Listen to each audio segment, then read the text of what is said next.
তাড়াতাড়ি কর। নে নে সব কিন্তু শেষ করতে হবে কিন্তু। কি করছিস তোরা? দেখ, আরে এ তো ফিলিস্তিন শিশু আর আমাদের মতন যুবকদের রক্ত।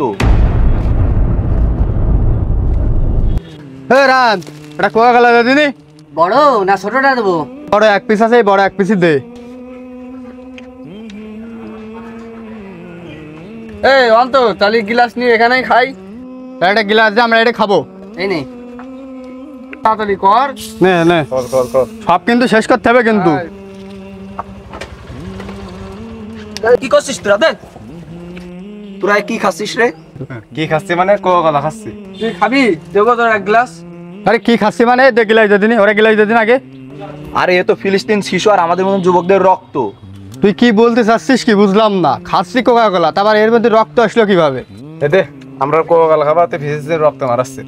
এই তুই ধ্যান দিন, তাড়াতাড়ি তাড়াতাড়ি খাই আমরা। আরে কি রে, কি হয়েছে কি? তুই কি মাতব বের করছিস? আরে কি হেস কি?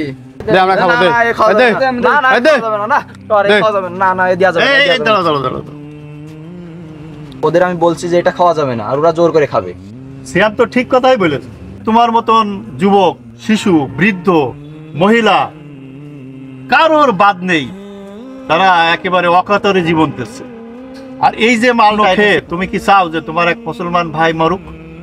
এই পণ্য বিক্রি করে তারা অস্ত্র কিনতেছে, এই পণ্য বিক্রি করে তারা মুসলমানদের কিভাবে নিধন করা যায় সেটা তারা পরিকল্পনা করছে। তোমরা সেই পণ্য খেয়ে তাদের সহায়তা করতেছ। সিয়াম যে কথাটা বলেছে এটা তোমাদের ভাবা উচিত ছিল।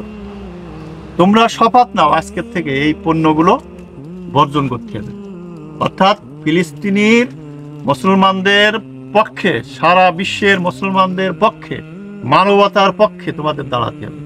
কারণ পুরো গাজা, রাফা শহরে এখন মানবাধিকার লঙ্ঘন হচ্ছে, তারা আত্মনাদ করতেছে, তাদের পাশে আমাদের দাঁড়াতে হবে।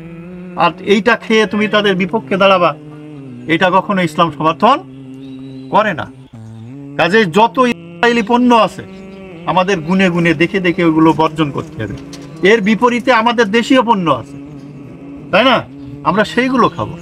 আমাদের ভাইদের কেন আমরা হত্যা করব তাদের পণ্য খায়? তো তাহলে বুঝলি দাদা কি বললো? তাহলে আজকে থেকে এগুলো বর্জন করতে হবে। আমরা তো আসলে ভুল করছিলাম। যে পণ্য আমাদের মুসলিম ভাই বোনদের নিঃশেষ করে দেয় সেই পণ্য দোকানে রাখা ঠিক না। এর বিকল্প তো দেশি পণ্য আছে, সেইগুলো দিয়েই তুমি বেচা বিক্রি করো, আল্লাহ তোমার বরকত বাড়ায় দেবে। তোমাদের শপথ নেওয়া উচিত যে যতগুলো ইসরায়েলি পণ্য আছে এইগুলো বাদ দিয়ে আমাদের দেশীয় অনেক মানসম্মত পণ্য আছে, সেইগুলো আমরা দোকানে বিক্রি করি।